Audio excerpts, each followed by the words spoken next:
Assalamualaikum.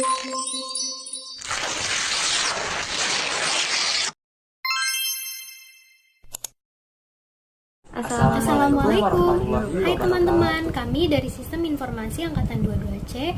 Perkenalkan, nama saya Renita Lestari. Saya Richard Aprilianto. Saya Nurfala Jailani. Pada kesempatan ini, kami akan mempresentasikan tugas kami yang berjudul Fungsi Manajemen Pengendalian atau Controlling.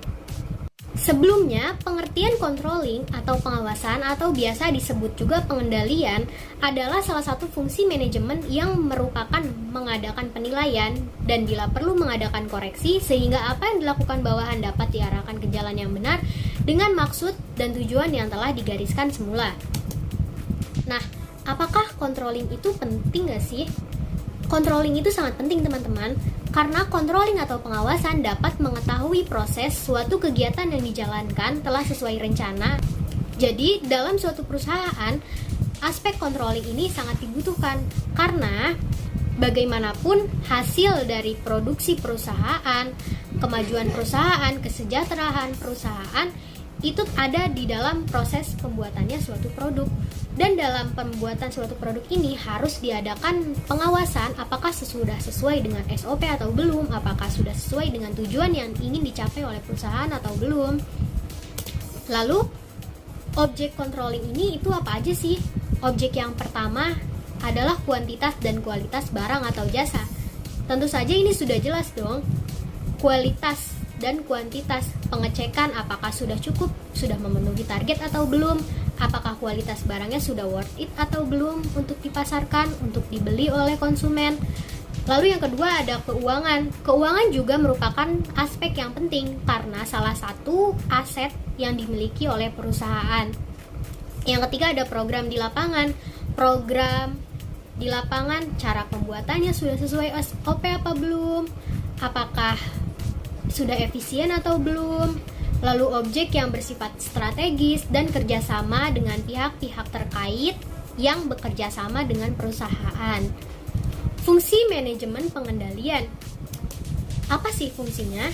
Fungsi dari pengawasan atau controlling ini adalah memonitoring kemajuan perusahaan dengan berpedoman kepada tujuan yang hendak dicapai dan memperbaikinya bila ada penyimpangan.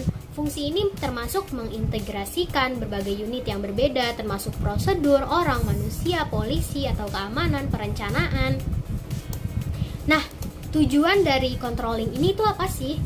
Karena tadi fungsinya adalah untuk memonitoring, mengawasi jalannya suatu perusahaan, maka tujuan dari controlling ini adalah supaya proses pelaksanaan yang dilakukan sudah sesuai dengan ketentuan-ketentuan yang dibuat di rencana awal perusahaan itu dibangun. Lalu melakukan tindakan perbaikan atau korektif jika terdapat penyimpangan-penyimpangan atau deviasi. Lalu supaya tujuan yang dihasilkan sesuai dengan rencananya. Asas pengendalian atau controlling. Yang pertama ada asas tercapainya tujuan. Artinya, pengendalian harus ditunjukkan ke arah tercapainya tujuan. Yang kedua, yaitu asas efisiensi pengendalian. Artinya, pengendalian itu efisien. Yang ketiga, ada asas tanggung jawab pengendalian. Artinya, pengendalian hanya dapat dilaksanakan jika manajer bertanggung jawab. Yang keempat, ada asas pengendalian terhadap masa depan. Artinya, pengendalian yang efektif harus ditentukan ke arah pencegahan penyimpangan-penyimpangan yang baik pada waktu sekarang maupun masa yang akan datang. Yang kelima ada asas pengendalian langsung. Artinya, teknik kontrol yang paling efektif adalah mengusahakan adanya manajer bawahan yang berkualitas baik. Yang keenam ada asas refleksi rencana. Artinya, pengendalian harus disusun dengan baik sehingga dapat mencerminkan karakter dan susunan rencana. Yang ketujuh ada asas penyesuaian dengan organisasi. Artinya, pengendalian harus dilakukan sesuai dengan struktur organisasi. Yang kedelapan ada asas pengendalian individual. Artinya, teknik pengendalian harus sesuai dengan kebutuhan manajer. Yang kesembilan ada asas standar. Artinya, pengendalian yang efektif dan efisien memerlukan standar yang tepat. Nomor 10 ada asas pengendalian terhadap strategi. Artinya, pengendalian yang efektif dan efisien memerlukan adanya perhatian yang ditunjukkan terhadap faktor-faktor yang strategis dalam perusahaan. Yang ke-11 ada asas kekecualian. Artinya, dalam efisien pengendalian membutuhkan adanya perhatian yang ditunjukkan terhadap faktor kekecualian. Yang ke-12 ada asas kekecualian fleksibel. Artinya, pengendalian harus luas untuk menghindari kegagalan pelaksanaan perencanaan.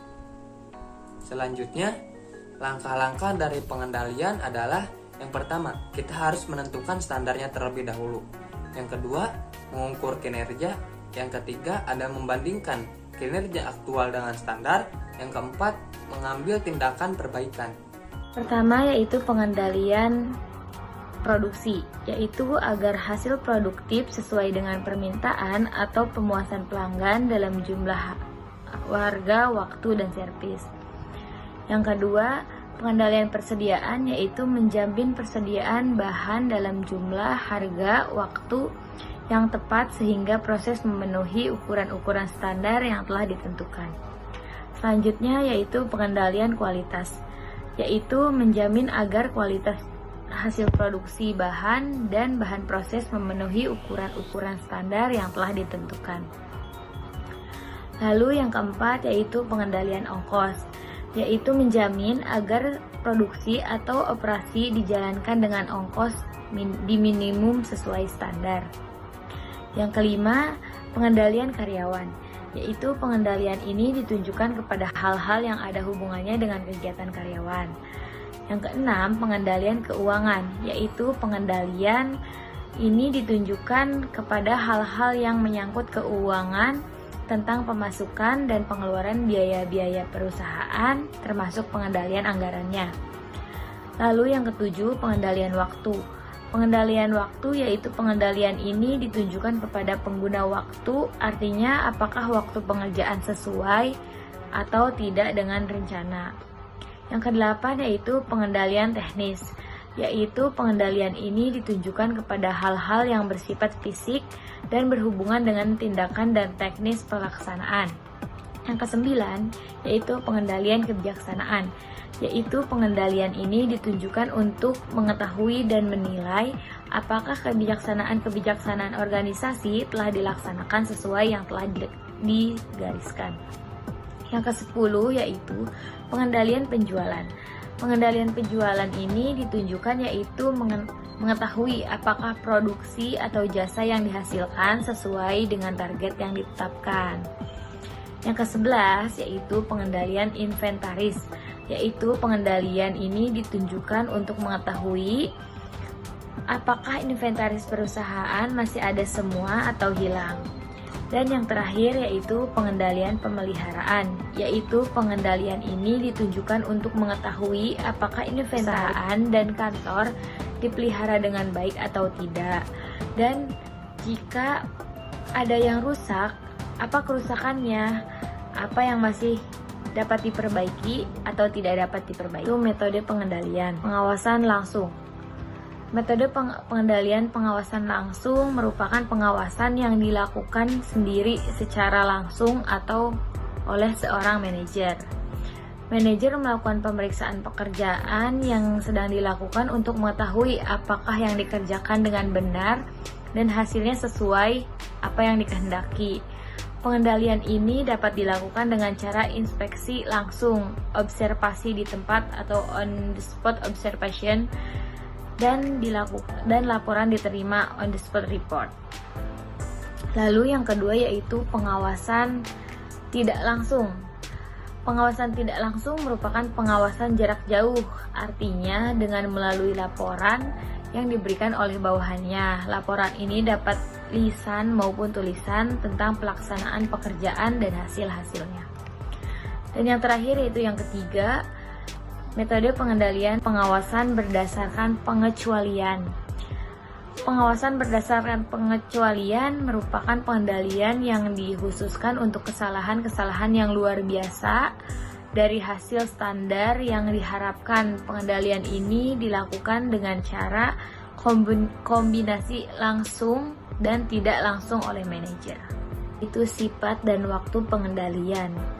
Pengendalian preventive control yaitu pengendalian yang dilakukan sebelum kegiatan untuk menghindari terjadinya penyimpangan-penyimpangan dalam pelaksanaannya. Ini merupakan pengendalian terbaik karena dilakukan sebelum terjadinya kesalahan. Selanjutnya yaitu preventive control, yaitu pengendalian yang dilakukan setelah terjadi kesalahan-kesalahan dalam pelaksanaan. dengan tujuan agar tidak terjadi pengulangan kesalahan sehingga hasilnya sesuai yang diharapkan. Selanjutnya yaitu pengendalian saat proses dilakukan. Jika terjadi kesalahan, segera diperbaiki. Selanjutnya, pengendalian berkala, yaitu pengendalian yang dilakukan secara berkala, misalnya per bulan atau per semester dan lain-lain. Selanjutnya yaitu pengendalian mendadak, yaitu pengawasan yang dilakukan secara mendadak untuk mengetahui apakah pelaksanaan dan peraturan-peraturannya. Lalu selanjutnya yang terakhir yaitu manfaat controlling, minimalisasikan angka kesalahan. Yang kedua, menilai informasi dan mengambil tindakan koreksi. Yang ketiga, mengetahui apa tidaknya penyimpangan pada pemahaman karyawan dalam pelaksanaan tugas-tugasnya. Yang keempat, mengetahui sebab-sebab terjadinya penyimpangan. Yang kelima, mengetahui sejauh mana program kegiatan sudah dilaksanakan oleh karyawan. Yang keenam, yaitu mengetahui apakah waktu dan sumber daya lainnya mencukupi kebutuhan dan telah dimanfaatkan secara efisien. Dan yang terakhir yaitu mengetahui karyawan yang perlu diberikan penghargaan, dipromosikan, atau diberikan pelatihan lanjutan. Orang yang berhenti belajar akan menjadi pemilik masa lalu. Orang yang terus belajar akan menjadi pemilik masa depan. Sekian presentasi dari kami, kurang lebihnya mohon maaf. Wassalamualaikum warahmatullahi wabarakatuh.